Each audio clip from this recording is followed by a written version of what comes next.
মানে চুরি করি না স্যার, আমি খালি ব্যাগে হাত দিছিলাম। কার ব্যাগে? এক মহিলা। ঠাকুরগাঁও সদর হাসপাতালে চুরির অভিযোগে জনতার হাতে আটক যুবক গণধোলাই। রহমত আরিফ, ঠাকুরগাঁও প্রতিনিধি। ঠাকুরগাঁও 250 শয্যা বিশিষ্ট জেনারেল হাসপাতালে চুরির অভিযোগে এক যুবক জনতার হাতে আটক হয়েছে।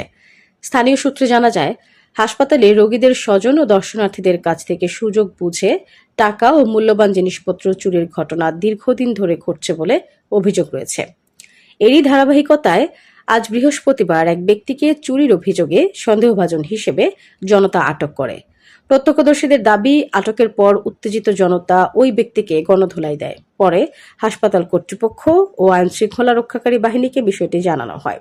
এ বিষয়ে হাসপাতাল কর্তৃপক্ষ ও পুলিশের আনুষ্ঠানিক বক্তব্য পাওয়া যায়নি। তবে হাসপাতাল এলাকায় নিরাপত্তা জোরদার এবং চুরির ঘটনা প্রতিরোধে কার্যকর ব্যবস্থা নেওয়ার দাবি জানিয়েছেন রোগী ও তাদের স্বজনরা।